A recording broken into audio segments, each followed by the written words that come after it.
94 पे 4 आउट हैं पाकिस्तान के और 23 रन की लीड है। यानी हम ये मान के चलते हैं कि पाकिस्तान के 23 पे 4 आउट हैं। जब हम ये सोचते हैं कि 23 रन की लीड है और 4 आउट हैं तो टेंशन भर जाती है। लेकिन जैसे आज टीम को संभाला बाबर आजम ने, जो कि नॉट आउट खड़े हुए हैं 49 पे, उनके साथ मोहम्मद रिजवान 16 पे खेल रहे हैं, तो थोड़ी देर के लिए उम्मीद आज हमारी लाजमी जागी है। आज का दिन कंप्लीटली साउथ अफ्रीका के नाम है। साउथ अफ्रीका इस गेम में बहुत आगे है। अगर कल अल्लाह ना करे साउथ अफ्रीका की टीम पाकिस्तान के अर्ली ऑन 2-3 आउट कर लेती है और उनको टारगेट मिलता है लेट से 100 से काफी कम, तो भाई साहब आपका काम तमाम है। पाकिस्तान ने जो पार्टनरशिप लगवा दी मुतसामी और महाराज की 71 रन की, 71 रन की, और नीचे से फिर रबाडा 50 कर गया। मुतसामी और रबाडा की पार्टनरशिप, शान मसूद की गंदी कप्तानी, पाकिस्तान के गंदे रिव्यूज, पाकिस्तान की गंदी फील्डिंग, ओवरथ्रो के रन्स, बैकअप कोई नहीं कर रहा। इतनी गलतियां की हैं पाकिस्तान ने आज। लेकिन आहिस्ता आहिस्ता, सबसे पहले मैं आज की शुरुआत करना चाहता हूं, जैसे कंट्रोल आज बाबर आजम की बारी में नजर आया। मैं कहता हूं जो 49 रन की इनिंग्स हमने बाबर आजम की देखी है ना, it was treat to watch. सबसे पॉजिटिव चीज जो मुझे बाबर आजम की बैटिंग में आज लगी, जैसे ही बाबर आजम बैटिंग करने आए, ऑब्वियसली पाकिस्तान के ऊपर से खिलाड़ी आउट हुए। आपके 16 पे 3 आउट थे, प्रेशर फुल, अब बाबर आजम बैटिंग कर रहा है, साउथ शकील खड़ा हुआ है दूसरी साइड पे, वो महाराज को ले आए, यानी स्पिनर, वो भी लेफ्ट आर्म स्पिनर। और left arm spinner Babar Azam को टेस्ट करता है, मुश्किलात होती हैं। अब दिल की धड़कनें तेज हुई नहीं है कि यार बाबर सरवाइव कर जाए, क्योंकि एक दफा फिर से स्टेज सेट थी, अभी भी स्टेज सेट है। काफी मौके बाबर आजम को माजी में भी मिले हैं। आज दोबारा अल्लाह ताला ने एक मौका दिया बाबर आजम को कि वो पाकिस्तान टीम को फ्रंट से लीड करे। हालांकि अकेले बाबर की जिम्मेदारी नहीं है, लेकिन हमारी टीम का सबसे बड़ा बैटर बाबर आजम है। हम चाहते हुए ना चाहते हुए उसकी तरफ देखते हैं और उससे उम्मीद करते हैं कि बाबर आज हमें बचा ले। तो जिस तरह का स्टार्ट बाबर ने आज पाकिस्तान को प्रोवाइड किया है, थोड़ी सी उम्मीद जागी है और उम्मीद पे ही दुनिया कायम है। एनीवेज, महाराज जैसे ही बॉल करने आया, बाबर आजम ने उसको डोमिनेट किया फ्रॉम बॉल नंबर 1। अब महाराज क्या कर रहा था, वो बाबर आजम के फ्रंट पैड को टारगेट कर रहा था कि इसके फ्रंट पैड को मैंने टारगेट करके इसको एलबीडब्ल्यू करना। और बाबर आजम कदमों का इस्तेमाल करके उसकी स्पिन को तोड़ के सामने लॉन्ग ऑन पे खेल रहा था, एक्स्ट्रा कवर पे मार रहा था, सिंगल डबल निकाल रहा था। और फिर बाबर आजम ने उसको प्रॉपर डोमिनेट भी किया, बाउंड्री की तरफ भी बाबर आजम किया। तो इतनी पॉजिटिव क्रिकेट, मतलब 7 चौके शामिल हैं बाबर आजम की इस 49 रन की इनिंग्स में, जो रनिंग बिटवीन द विकेट थी। मतलब ये प्रेशर में तो वो होगा, ऐसा पॉसिबल ही नहीं है। उसको भी पता यार कि कब से मेरा 100 नहीं आया, 2023, 2024, अब 2025 में हम हैं। वो नेपाल के अगेंस्ट आखिरी 100 था, प्रेशर में तो होगा यार, वो भी इंसान है। लेकिन द गुड न्यूज इज, एक सेकंड के एक हिस्से के लिए भी मुझे बाबर आजम के फेस के ऊपर वो प्रेशर नजर नहीं आया। यही निशानी होती है एक बड़े बल्लेबाज की कि वो डोमिनेट करना चाहता है। पिछली इनिंग्स में भी बाबर आजम का एक सॉफ्ट डिसमिसल हो गया, उसने हार्ड हैंड से बल्ला पकड़ा हुआ था, otherwise he was looking good. आज भी ही वाज लुकिंग गुड। कल वो गलती ना करे और हम यहां पे बैठ के दुआ करेंगे कि उसकी किस्मत उसका साथ दे। कल दोनों चीजें उसको चाहिए, खुद भी वो गलती ना करे और किस्मत भी उसका साथ दे। Eight times Babar Azam technical mistakes करता रहा है पिछले कुछ महीनों में, लेकिन काफी दफा जब वो थोड़ा सा अच्छा दिखना शुरू होता है, कोई बैड लक भी हो जाती है। दोनों चीजें साथ साथ चल रही हैं। तो कल उसको टेक्निकल मिस्टेक भी नहीं करनी और ये भी दुआ करनी है कि किस्मत मेरा साथ दे। और बाबर आजम जब बैटिंग कर रहे हैं और दूसरी साइड पे अगर उनके पार्टनर मोहम्मद रिजवान खड़े हैं, आप सबको पता है कि दोनों एक दूसरे के कितने करीब हैं, तो बड़ा कंफर्टेबल फील करते हैं। और पाकिस्तान की, भाई साहब सीधे लफ्जों में कहूं तो इज्जत बचानी है कल रिजवान और बाबर को। आसान नहीं होगा क्योंकि ऊपर वाले गंद मार गए हैं।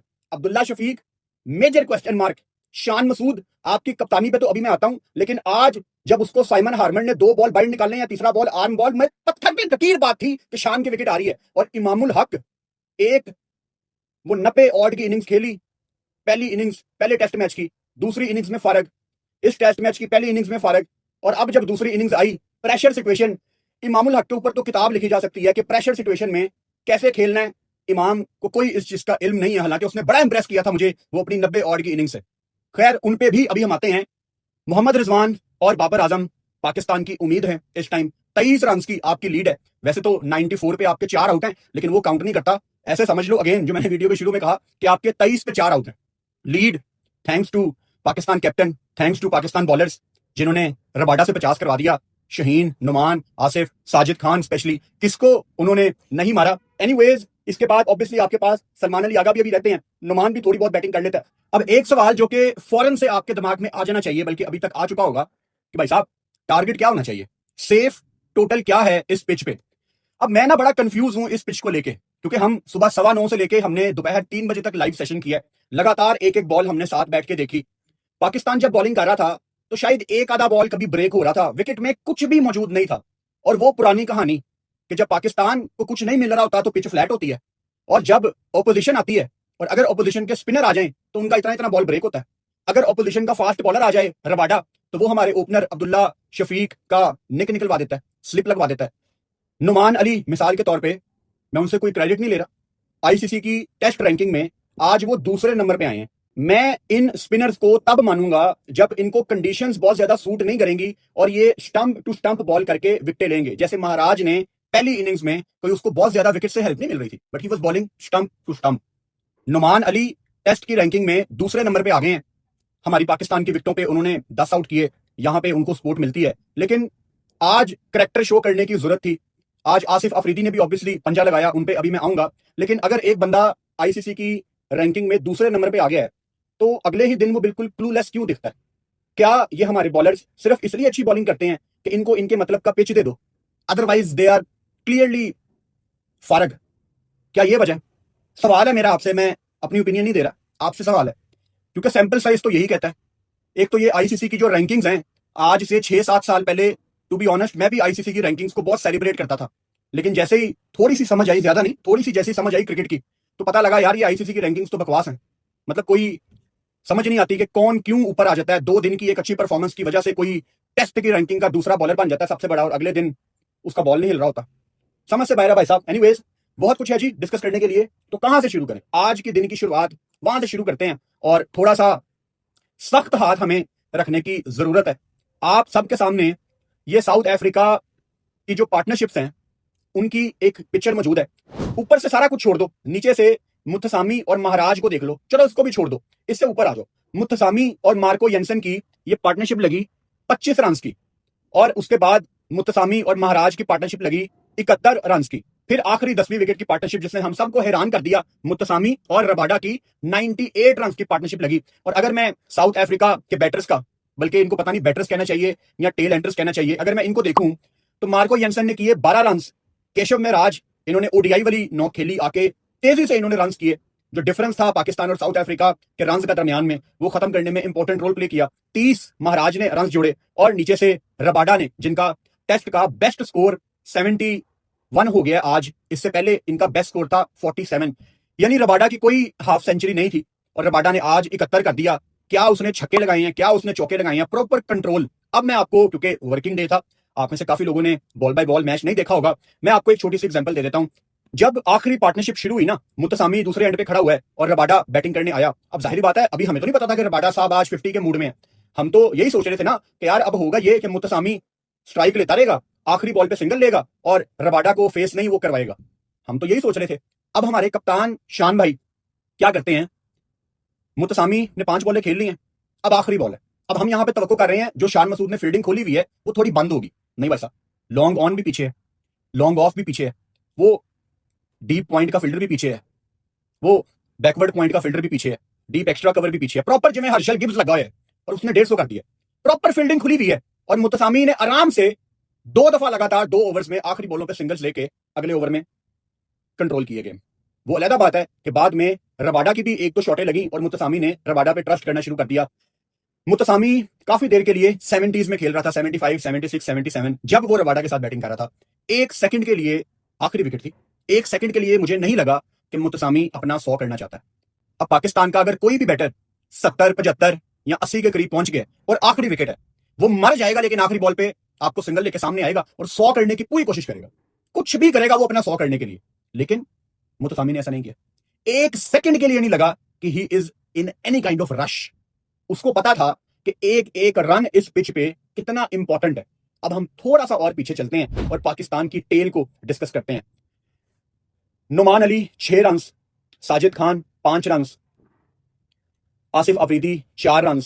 एक बंदे का मैंने नाम नहीं लिया क्योंकि उस पर तो हमने सारी बात करनी है, शहीन शाह अफरीदी, जिन्होंने डक स्कोर की थी पहली इनिंग्स में, क्योंकि ईगल ने टांग रख के छक्का मारने की कोशिश की थी और पाकिस्तान का टेल एंडर्स अगर आउट हो जाए, टू बी ऑनेस्ट मैंने कल भी बताया था, मैं उसको कोलैप्स नहीं कहता। कोलैप्स ऊपर वाले आउट हो तो उसको कोलैप्स कहते हैं, टेल एंडर्स ने तो आउट होना ही होना होता है। लेकिन टेस्ट मैच में जहां पे आपको जरूरत थी कि आप सारे मिलके, मतलब ये 3-4 नीचे वाले मिलके अगर 30-40 भी कर लेते, तो आज देखो एक एक रन कितना इंपॉर्टेंट है। आपके 94 पे 4 आउट है, 23 की लीड है, यानी 23 पे आपके 4 आउट हैं। अगर शाहीन ने एशिया कप में बड़ी अच्छी बैटिंग की थी, उसको बैटिंग आती है, साजिद भी आके मारना चाह रहा था, आसिफ ने भी सामने चौका लगाया, ये सारे मारना चाहते थे, तो गेम अवेयरनेस किसने देनी थी? क्या ड्रेसिंग रूम में ऐसा कोई बैठा हुआ है जो टेल एंडर्स को बताए कि आपके रन करना नीचे से बहुत इंपॉर्टेंट है? ये कौन बताएगा? डॉन ब्रेडमैन बताएंगे? इमरान फरज साहब? या 50,000 दफा जो पाकिस्तान के कोच बन चुके हैं, जो फिलहाल खाना पूरी करने के लिए आए क्योंकि वेले बैठे हुए थे, चलो इनको टेस्ट का कोच बना देते हैं, अजहर महमूद? किसने बताना था ये टेल एंडर्स को? ना कोचेस बताते हैं, ना प्लेयर करना चाहते हैं। मेरा गिला नुमान से नहीं है, मेरा गिला साजिद से नहीं है, मेरा गिला आसिफ अफरीदी से तो बिल्कुल नहीं है।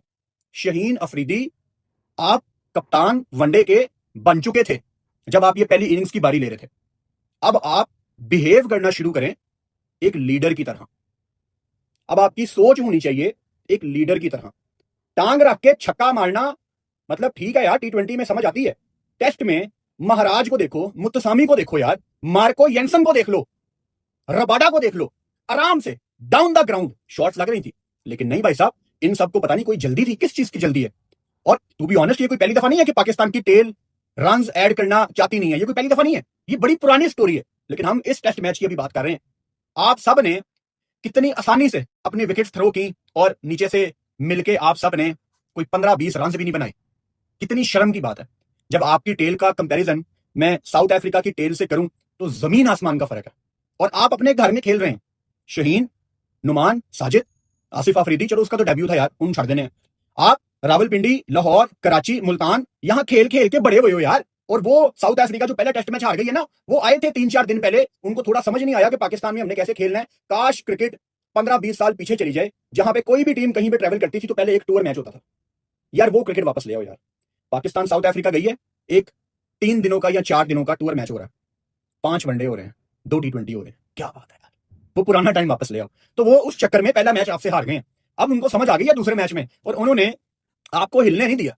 आज जब दिन की शुरुआत हुई है तो तकरीबन पहले 40 मिनट पाकिस्तान ने डोमिनेट किया। यानी साउथ अफ्रीका के ऑब्वियसली जब वो बैटिंग करने आए हैं अर्ली ऑन, आसिफ अफरीदी ने अच्छी बॉलिंग की, उन्होंने अपना पंजा भी लगाया और साउथ अफ्रीका के 235 पे 8 आउट थे, 235 पे 8 आउट। और हमें लग रहा था यार ये कम से कम भी, ये थोड़ी देर और भी खेल जाए तो 80-90 रन की तो आपको लीड मिलेगी। लेकिन भाई साहब 235 पे अगर 8 आउट थे तो फिर अगला जो आउट हुआ है वो 306 पे हुआ है।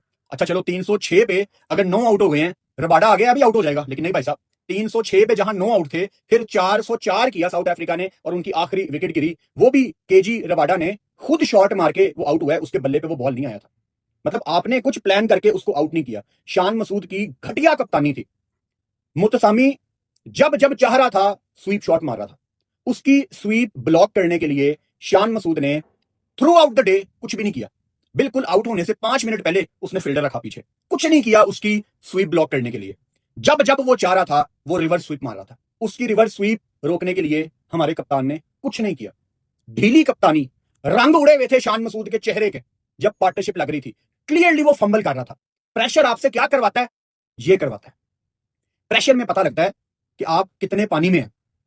और अगेन जब हम बॉलिंग करते हैं तो लगता है कि भाई साहब पिच में कुछ मौजूद ही नहीं है।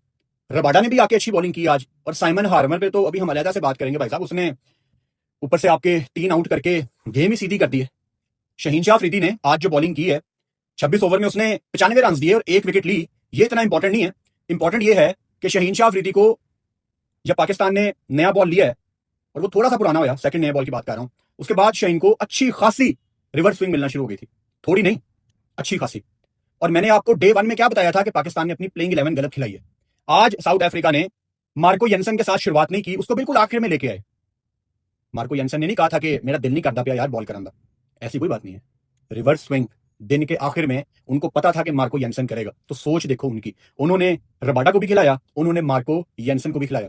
शाहीन जब अच्छी बॉलिंग करके थक रहा था, दूसरे एंड पे आपकी मजबूरी थी साजिद खान को बॉल करवाना, एंड साजिद खान आज बहुत एक्सपेंसिव गए हैं। 29 ओवर्स में उन्होंने 119 रन दिए हैं, जो कि जितने भी बॉलर्स को आज रन पड़े हैं उनमें से सबसे ज्यादा रन हैं। कोई 4.1 की इकोनॉमी है। तो आपकी मजबूरी थी शाहीन के साथ दूसरे एंड से किसी स्पिनर को बॉल करवाना। तो अगर अगेन कल भी ये कहने की नौबत आई थी, आज भी दोबारा अनफॉर्चुनेटली मुझे ये कहना पड़ रहा है, फुरकान भट्टी जो कभी किसी प्रोफेशनल लेवल पे क्रिकेट नहीं खेला, अगर मैं यहां इन छोटी छोटी चीजों को समझता हूं तो ये सारे तो प्रोफेशनल क्रिकेटर्स हैं, ये लाखों रुपए सैलरी लेते हैं, इनका दिन रात का काम ही क्रिकेट खेलना है। आपने प्लेइंग 11 गलत खिलाई है। इस पिच पे आप तवक्को कर रहे थे कि बड़ा बॉल स्पिन होना है, इतना स्पिन नहीं हुआ, हमारा तो बहुत ही कम हुआ, उनका साइमन हार्मर का हो रहा है। आप साजिद नुमान के साथ जाते, आगा भी इस पिच के ऊपर पूरा स्पिनर है, और सोने पे सुहागा चढ़ते सूरज को सलाम। हम लाइव थे ना, तो काफी कमेंट आ रहे थे आज, क्योंकि आज आसिफ अफरीदी ने 6 विकेटें ली हैं, तो कमेंट आ रहे थे Asif Afridi is way better than Noman and Sajid. क्या बात है यार, ऐसे कमेंट आते थे जब अबरार अहमद ने इंग्लैंड के खिलाफ अच्छा स्पेल डाला था, फिर ऐसे कमेंट आना शुरू हुए जब साजिद ने अच्छा स्पेल डाला, फिर अगले साल जब नुमान ने अच्छा स्पेल डाला तब ऐसे कमेंट आए। आज आसिफ अफरीदी ने 6 आउट किए हैं, तो ये पहले कहां था। आसिफ अफरीदी ने 6 आउट किए हैं, माशाल्लाह, बहुत मुबारक हो आसिफ अफरीदी को, उसकी फैमिली को, उसके मोहल्लेदारों को, उसके चाहने वालों को बहुत मुबारक हो। मैं उससे कोई क्रेडिट नहीं ले रहा। ये दिसंबर में उसकी सालगिरह है, वो 1 साल और बड़ा हो जाएगा। आप इस पिच पे या इन विकेटों पे पाकिस्तान में अगर किसी बच्चे को भी खिला देना, फैसल अकरम या मेहरान मुमताज, वो भी शायद 5-6 ही आउट करेगा। तो ये बहुत सब्जेक्टिव बात है, मैंने पहले भी बताया था। आपका स्कूल ऑफ थॉट है कि एक पुराना स्पिनर ले आओ, मेरा स्कूल ऑफ थॉट ये है कि जब 2 पुराने स्पिनर प्लेइंग 11 में हैं तो एक बच्चे को साथ रख लो, ताकि थोड़ा फ्यूचर भी आप सोच लो। फ्यूचर के लिए तो आप कुछ रेडी कर ही नहीं रहे, आप ना किसी यंग स्पिनर को प्लेइंग 11 में रखते हैं, ना 15 में रखते हैं। तो जब कभी जरूरत पड़ेगी तो एक ऐसा बंदा आपकी टीम में आएगा जो कभी हमने देखा भी नहीं होगा। मिसाल के तौर पे 2015 के वर्ल्ड कप में यूनस खान ने पाकिस्तान की तरफ से ओपन करना शुरू कर दी थी। वर्ल्ड कप में हमारे पास कोई बैकअप नहीं था। मिसबाउल हक उस जमाने में, मुझे याद है, Pakistan cricket board world cup में समी असलम को भेजना चाहता था, मिसबा ने इनकार कर दिया। ना उसने बैकअप बनाया, ना वो बैकअप चाहता था। आप अब अपनी सूरत हाल देख लो, चैंपियंस ट्रॉफी में ना चाहते हुए आपको बाबर आजम को ओपन करवानी पड़ी। आकिब जावेद का ये डिसीजन था। आप कोई बैकअप नहीं बनाते। जब आपके सर पे पड़ती है एक बंदा जो कि किसी और पोजीशन का बंदा होता है, उसको एक ऑकवर्ड सिचुएशन में जाके अपने आप को प्रूव करने का आप कहना शुरू कर देते हो। अब किसी मैच में अगर आपको स्पिनर चाहिए और मिसाल के तौर पे साजिद या नुमान इनमें से कोई फिट नहीं है, किसी को क्या डेब्यू कराओगे आप, और किसको डेब्यू कराओगे? उसको जो 15 में मौजूद ही नहीं है। तो आप तो बैकअप बनाते ही नहीं है। If you are happy for Asif Afridi, मुझे इससे कोई प्रॉब्लम नहीं है, लेकिन आप लोग फ्यूचर की टीम नहीं बना रहे, और फैंस अनफॉर्चुनेटली चाहते भी नहीं है कि फ्यूचर की पाकिस्तान की टीम बने। खैर, आपने जब इतनी पार्टनरशिप आज लगवा दी थी तो पाकिस्तान की वैसे ही कमर टूटी हुई थी, पाकिस्तान का collapse it was on the cards. सीधी सी बात है, पता था आज के पाकिस्तान का कोलैप्स आ रहा है। वो 5 मिनट में आ जाए, वो 10 मिनट में आ जाए, कोलैप्स तो आज आना था। इमामुल हक शुरू में अच्छा दिखे, 2 चौके लगाए, he was looking very positive, लेकिन उनकी विकेट आनी थी। प्रेशर में मुझे नहीं याद पड़ता कि इमाम ने पाकिस्तान को प्रेशर से निकाला हो। पहली इनिंग्स में अच्छा 90 करना थोड़ा सा आसान है, दूसरी इनिंग्स में टीम को मुश्किलात से निकालना मुश्किल है। एक तो ब्रॉडकास्टर जो रोज इंटरव्यू करता है ना प्लेयर्स के, मैं इसके बड़ा खिलाफ हूं। वो पहले मैच की पहली इनिंग्स में इमाम ने एक 90 किया, और मैंने तब भी ये बात कही थी, वो मेरी वीडियो निकाल के देख लो, और उसने प्रॉपर लेक्चर दिया। तमाम बैटर्स को उसने बातें लगाई कि हम स्पिनर्स के अगेंस्ट चांस नहीं लेते, हम स्पिनर्स के अगेंस्ट फंस के खेलते हैं, हमें ब्रेक होना पड़ेगा, हमें ये करना पड़ेगा। भाई साहब, आपने एक 90 किया आगे, तब भी मैंने ये बात कही थी। हालांकि उस दिन इमाम का दिन था, उसने सबको इंप्रेस किया था, मुझे भी इंप्रेस किया था, लेकिन थोड़ी देर चुप रहना होता है। आपने आप 2-0 से सीरीज नहीं जीते। आपने टेस्ट मैच की चौथी इनिंग्स में 90 नहीं किया, आपने पहली इनिंग्स एक फ्लैट पिच पे आपने 90 किया था। अच्छा खेला था आपने, वो अच्छी बॉलिंग कर रहे थे, मैं क्रेडिट नहीं ले रहा, लेकिन इतनी जल्दी नहीं बोलते, थोड़ा सा कंट्रोल रखते हैं। तो रोज रोज इंटरव्यू दोगे तो बातें तो मुंह से निकलेंगी। एनीवेज, हार्मर को जितना क्रेडिट दे कम है। वो वाहिद बंदा लगा मुझे, अगर किसी का बॉल स्पिन नहीं हो रहा तो हार्मर का बॉल स्पिन होता है। 250 प्लस फर्स्ट क्लास के मैच है, why not. 950 plus first class की विकेटें हैं, वाई नॉट। बॉल उसको ब्रेक करना आता है अच्छा खासा। अगर महाराज सीधा सीधा बॉल कर रहा है तो साइमन हार्मर के हाथ में हुनर है भाई साहब, हुनर है उसके हाथ में बॉल फेरने का। फंसाया उसने इमाम को, चलती फिरती विकेट थी इमाम, जितना उसने मैचअप कर लिया था उसके साथ उसको फंसा लिया था। अब्दुल्ला शफीक का क्या करना है? 5-6 चांसेस, एक 50 किया। आज उनको रबाडा ने जैसे आउट किया, मार्को यंसन ने कैच पकड़ा, 2-3 मिनट पहले से पता लगना शुरू हो गया था कि अब्दुल्ला जाने वाला है, और अब्दुल्ला चला गया। और जो अब्दुल्ला ने 50 भी किया है वो बड़ा फंस के किया है, और वनडे में बहुत मुश्किल है कि अब्दुल्ला शफीक को कैरी किया जाएगा इस फॉर्म के साथ। हालांकि शान ने उनको पहले मैच के बाद बहुत बैक किया था। दूसरी इनिंग्स में बड़ा स्कोर चाहिए होता है अगर आप वाकई ही दुनिया को एक पैगाम देना चाहते हैं यार कि मैं फॉर्म में वापस आ गया हूं। दूसरी इनिंग्स में मैटर करती हैं सारी बातें। सो मेरा ख्याल है अब्दुल्ला शफीक की ये टेस्ट सीरीज खत्म हो गई है। Obviously he needs to go back to domestic, he needs to go back to basics. मुझे बड़ा पसंद है Abdullah Shafique, he is a very stylish player, लेकिन रन्स नहीं आ रहे। मैं टेक्निक का माहिर नहीं हूं, लेकिन जब भी अब्दुल्ला आउट होता है तो कमेंटेटर्स जो कि टेक्निक के माहिर हैं वो टेक्निक की बात करते हैं। कि टेक्निकल मसले बहुत ज्यादा हैं, तो जो भी हैं उसको फिक्स करने की जरूरत है। एंड प्लीज मेक श्योर करना है पाकिस्तान क्रिकेट बोर्ड को कि जब तक वो गलतियां अब्दुल्ला अपनी ठीक ना करे वो पाकिस्तान स्क्वाड में वापस ना आए। एक तो हमारा मसला भी है ना कि हमने अपने अपने प्लेयर चुने हुए हैं कि अगर मेरा कोई फेवरेट प्लेयर है तो वो अपनी गलतियां ठीक भी ना करे तो उसको वापस ले आओ, ऐसा नहीं है। एक रूल बनाओ, वो सब पे अप्लाई होना चाहिए। बड़ी तकलीफ है मुझे, अब्दुल्ला शफीक से बड़ी उम्मीद थी मुझे, लेकिन अब्दुल्ला ने बहुत ज्यादा डिसअपॉइंट किया। लेकिन डोमेस्टिक चल रही है, डोमेस्टिक में वापस जाए, अपनी गलतियों पे काम करे और एक तगड़ा कमबैक करे। मेरे ख्याल से वनडे में पाकिस्तान अब्दुल्ला के बारे में नहीं सोचेगा, let's see. Shan Masood again Simon Harmer ball bite निकाले जिसपे आउट हुए, आर्म बॉल सीधा रहा। जैसे अब्दुल्ला का पता लगना शुरू हो गया था ना 2-3 मिनट पहले, शान का भी पक्का था कि ये आउट होने वाला है। और इतने बड़े मौके पे जहां पे एक्चुअली टीम को जरूरत थी, शान मसूद की कप्तानी जितनी बुरी थी उतनी ही बुरी उनकी आज की बैटिंग थी। एज ए कैप्टन फ्रंट से लीड करना था, और मैंने पहले भी कहा है कि जो सेकंड इनिंग्स में बारी होती है वो मैटर करती है। तो बहुत ही डिसअपॉइंट किया है शान मसूद ने, और उनको सोचना पड़ेगा अगर उनको पाकिस्तान की कप्तानी करनी है गोइंग फॉरवर्ड आगे, तो रन्स उनको करने पड़ेंगे। फ्रंट से लीड करना is the key for any captain. उसके बाद साउथ शकील जो कि इतना अच्छा दिख रहे थे बाबर आजम के साथ, जब दोनों इकट्ठे बैटिंग कर रहे थे तो बाबर जरा गेंद को चला रहा था और साउथ एक एंड रोक रहा था, स्ट्राइक रोटेट कर रहा था थोड़ी बहुत। और साउथ को ना टू बी ऑनेस्ट बॉल बड़ा अच्छा पड़ गया, लेकिन जब मैंने शॉन पॉलक की कमेंट्री सुनी तो मुझे लगा नहीं यार, बॉल तो उसको अच्छा पड़ा था लेकिन साउथ की भी गलती थी। कमेंट्री के साथ जब हम सुनते हैं तो हमें भी काफी कुछ सीखने को मिलता है। मैं तो हमेशा कहता हूं कि मुझे टेक्निकल नॉलेज नहीं है, ये क्रिकेटर्स का काम है।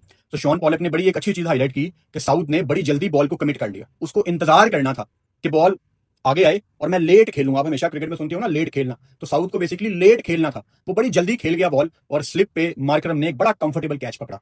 बॉल भी अच्छा था लेकिन साउथ की भी गलती थी। और उसके बाद साउथ बड़ा निराश होकर, नाराज होकर बाहर जा रहा था। He was looking so good, लेकिन अनफॉर्चुनेटली 11 रन बना के वो भी बाहर चला गया। बाबर आजम नॉट आउट है 49 पे, मोहम्मद रिजवान नॉट आउट है 16 पे। इसके बाद सलमान अली आगा रहते हैं, नुमान अली रहते हैं, साजिद रहते हैं, आसिफ आफरीदी रहते हैं और शहीन शाह आफरीदी रहते हैं। 94 पे 4 आउट हैं, 23 रन की लीड है, यानी बेसिकली आपके 23 पे 4 आउट हैं। कल बहुत इंपॉर्टेंट दिन ना ऑब्वियसली, आज पिंडी में बड़ा जबरदस्त क्राउड आया हुआ था, जितने स्टैंड फ्री थे सारे फिल थे। और कल मैं तो कहता हूं जो भी आप लोगों का काम शाम है ना उससे छुट्टी करो, कल जुमेरात है और सुबह टेस्ट मैच देखने पहुंचो, बड़ा मजा आने वाला है। कल बाबर आजम और रिजवान शुरुआत करेंगे दिन की, 10 बजे टेस्ट मैच शुरू होता है। इन केस अगर आप नहीं फॉलो कर रहे, और 9:15 बजे हम लाइव आ जाते हैं, तो 9:15 बजे आप हमारा लाइव सेशन ज्वाइन कर सकते हो। कल पाकिस्तान को one step at A time, जैसे मैं हमेशा कहता हूं, कल पाकिस्तान को एक चीज करनी है, लंच तक कोई विकेट नहीं देनी। अगर लंच तक आपने सर्वाइव कर लिया तो अगर अभी आपकी 23 रन की लीड है तो शायद ऑन एवरेज अगर मैं देखूं तो आपकी लंच तक अगर कोई विकेट नहीं गिरती तो शायद ये 100-110 के करीब आप होंगे, तो फिर गेम आप कंट्रोल कर सकते हैं। बाबर और रिजवान का काम यहां पे खत्म नहीं हुआ। अगेन सिर्फ इन दोनों की रिस्पॉन्सिबिलिटी नहीं थी, लेकिन अब क्योंकि ये क्रीज पे खड़े हुए हैं तो इनको यही समझना है कि यार ये हमारी रिस्पॉन्सिबिलिटी है, हमारे बात कोई नहीं है, जो करना है हमें करना है। इस माइंडसेट में रहें, अपने ऊपर सारी गेम ले लें। अगर ये पाकिस्तान की लीड कोई 150 तक भी ले जाते हैं बहुत अच्छी बात होगी, अल्लाह करे इससे ज्यादा ले जाएं। और उसके बाद आगा अगर नीचे से 40-50 कर देता है, यानी चौथे दिन की पिच, अगेन मुझे नहीं पता कि पाकिस्तान यहां पे कितना बॉल ब्रेक करेगा। हमारा यहां पे बॉल ब्रेक नहीं हो रहा था और साउथ अफ्रीका का हो रहा है, तो पता नहीं चौथे दिन, 3 दिन का खेल देखने के बाद मुझे अभी भी कॉन्फिडेंस नहीं है। वो जो हम कहते हैं ना कि चौथे दिन विकेट पे बॉल ज्यादा स्पिन होना शुरू हो जाता है, वैसा मुझे नहीं दिख रहा कि कल कोई अनबिलीवेबल बॉल स्पिन होना शुरू हो जाएगा। हाँ, रिवर्स आज होना शुरू हुआ है, कल ज्यादा होगा, ये तो कल ही पता लगेगा कि स्पिनर्स को कितनी हेल्प मिलती है। लेकिन अभी आप मेरे से पूछें तो एटलीस्ट पाकिस्तान को कोई 250 का टारगेट तो देना ही देना है। मुश्किल है लेकिन यही है। तो कल का दिन बहुत इंपॉर्टेंट है। सुबह टाइम निकाल के अगर इस्लामाबाद रावलपिंडी में हो तो मैच देखने जाओ, और बाकी लोग जो पाकिस्तान में हैं या दुनिया में कहीं भी ये वीडियो देख रहे हैं, आप लोग सुबह 9:15 बजे पाकिस्तान टाइम के मुताबिक हमारा लाइव सेशन ज्वाइन कर सकते हो। और अगर आप ऑस्ट्रेलिया, कनाडा, यूके, न्यूजीलैंड या यूरोप में कहीं पे ये वीडियो देख रहे हो तो आपके कंट्री के टाइम के मुताबिक मैं कितने बजे लाइव आता हूं, ये इन्फॉर्मेशन हमारे फेसबुक के कवर फोटो पे भी लिखी हुई है और यूट्यूब के हेडर पे भी लिखी हुई है। तो कल सुबह इंशाल्लाह आपसे मुलाकात होती है। चैनल को सब्सक्राइब कर लो और बेल आइकन लाजमी दबाओ ताकि आने वाली वीडियोस का नोटिफिकेशन आपको मिल सके। Good night.